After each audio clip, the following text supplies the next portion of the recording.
ውድ የአሳፍቲው ተከታታዮች በቅድሚያ ቻናላችንን ላይክ፣ ሼር፣ ሰብስክራይብ እያደረጋችሁ ይህንን ታሪክ እንድትከታተሉ በፍቅር እናሳስባለን። ያለውን የተመሳሳይ ጾታ ወይም የግብረ ሰዶም መንፈስ ገና በዓመቱ መግቢያ ላይ አስደንግጠው በማመን ውስጥ ሆነው መንገዱን ከተከተሉት ነገሥታት መካከል ቀደም ብሎ እንደሚነሳ በነቢያት የተነገረለት ንጉሡ ኢዮስያስ አንዱ ነው። ይህ ንጉሥ በነገሥታት ዘመን እስራኤል እግዚአብሔርን የረሳችበትና እጅግ በሚያስከፋ የጣዖት አምልኮ ውስጥ የተዘፈቀችበት ጊዜ ነበር።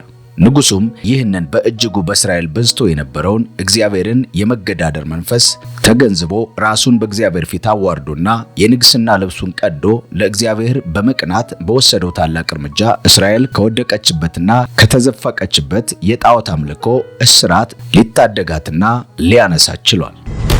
ይህ የመነሳት መንገድ በዘመናችን በልዕለ ኃያሏ ሀገር አሜሪካ ከስልጣን ወንበር ላይ በተቀመጠው በዶናልድ ትራምፕ ላይ እየታየ እንደሆነ ብዙ ሰዎች የሚስማሙበት ሐሳብ እየሆነ መጥቷል። ለዚህ ማሳያ የሚሆነው ፕሬዝዳንቱ ከቅርብ ጊዜ ወዲህ በተለይም ከሞት ተርፎ ዳግመኛ ልብሱን ቀደደ። ንጉሡም ካህኑን ኬልቅያስን፣ የሳፋንን ልጅ አኪቃምን፣ የሚክያስን ልጅ አካቦርን፣ ጸሐፊውንም ሳፋንን፣ የንጉሡን ብላቴና አሳያን አባቶቻችን በእርሷ የተጻፈውን ሁሉ ይሰሩ ዘንድ የዚህን መጽሐፍ ቃል ስላልሰሙ በላያችን የነደደው የእግዚአብሔር ቁጣ እጅግ ነውና ሄዳችሁ ስለኔና ስለ ሕዝቡ ስለ ይሁዳም ሁሉ የዚችን የተነገረው መጽሐፍ ቃል እግዚአብሔርን ጠይቁ ብሎ አዘዘ። እግዚአብሔር እንዲህ ይላል፣ እነሆ የይሁዳ ንጉሥ እንዳነበበው እንደ መጽሐፉ ቃል ሁሉ በዚህ ስፍራ በሚኖሩ ላይ ክፉ ነገር አመጣለሁ። በእጃቸው ሥራ ሁሉ ያስቆጡኝ ዘንድ ትተውኛልና ለሌሎች አማልክት አጥነዋልና ቁጣዬ በዚህ ስፍራ ላይ ይነዳል አይጠፋምም።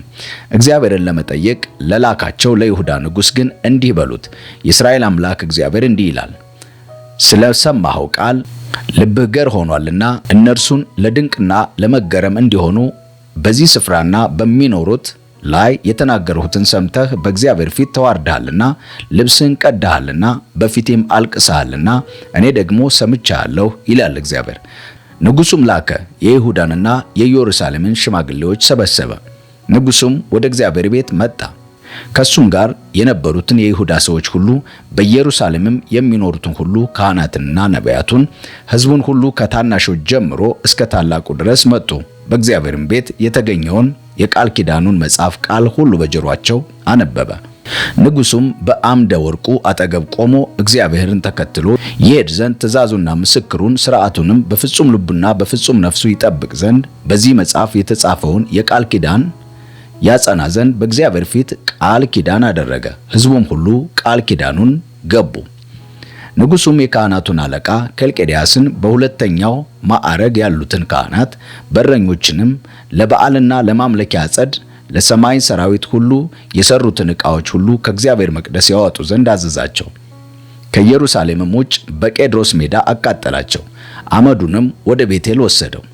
የይሁዳም ነገሥታት በይሁዳ ከተሞች በነበሩት በኮረብታው መስገጃ በኢየሩሳሌምም ዙሪያ ባሉ መስገዳዎች ያጥኑ ዘንድ የጣዖቱን ካህናት ለበዓልና ለፀሐይ ለጨረቃና ለከዋክብት ለሰማይ ሰራዊት ሁሉ ያጥኑ የነበሩትን አስወገደ።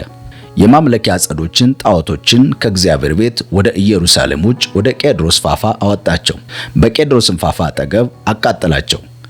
አድቅቆም ትቢያ አደረገ። ትቢያውንም በሕዝብ መቃብር ላይ ጣለው።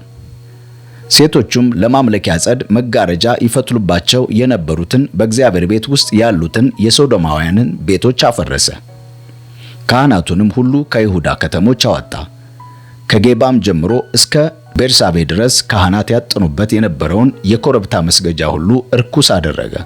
በከተማይቱም በር በግራ በኩል በነበረው በከተማይቱ ሹም በኢያሱ በር መግቢያ አጠገብ የነበሩትን የበሮችን መስገጃዎች አፈረሰ። የኮረብታው መስገጃዎች ካህናት ግን በኢየሩሳሌም ወዳለው ወደ እግዚአብሔር መሠዊያ አይወጡም ነበር። ብቻ በወንድሞቻቸው መካከል ቂጣ እንጀራ ይበሉ ነበር።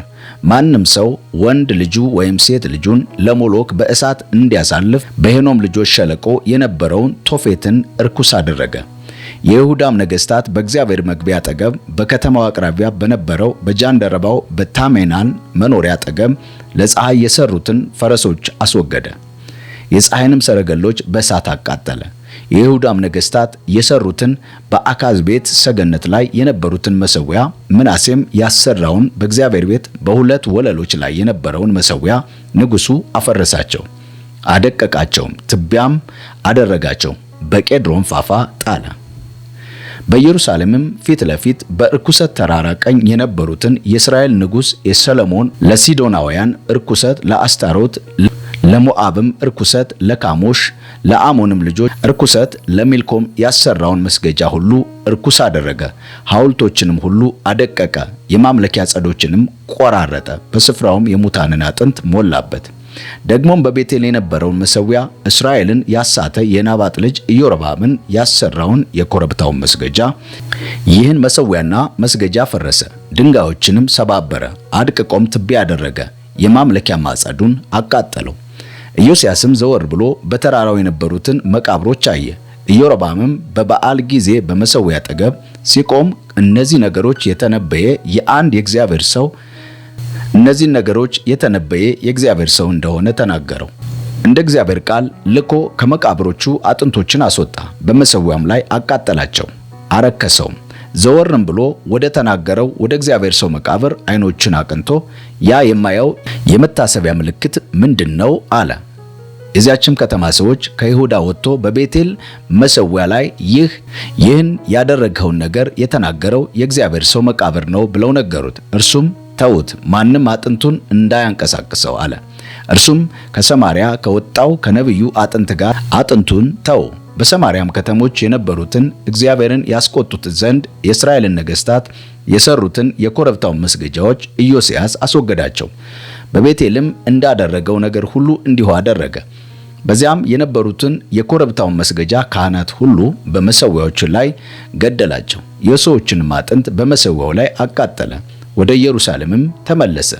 ንጉሡም ሕዝቡን ሁሉ በዚያ በቃል ኪዳን መጽሐፍ እንደተጻፈው ለአምላካችሁ ለእግዚአብሔር ፋሲካን አድርጉ ብሎ አዘዘ። እንደዚያ ያለ ፋሲካ በእስራኤል ላይ ይፈርዱ ከነበሩ ከመሳፍንት ዘመን ጀምሮ በእስራኤልና በይሁዳ ነገሥታት ዘመን ሁሉ አልተፈሰከም። ነገር ግን በይሁዳ ንጉሥ በኢዮስያስ በ18ኛው ዓመት ይህ የፋሲካ በኢየሩሳሌም ለእግዚአብሔር ተፈሰከ። እግዚአብሔርም በኢየሩሳሌም ላይ እንደገና ነገሰ።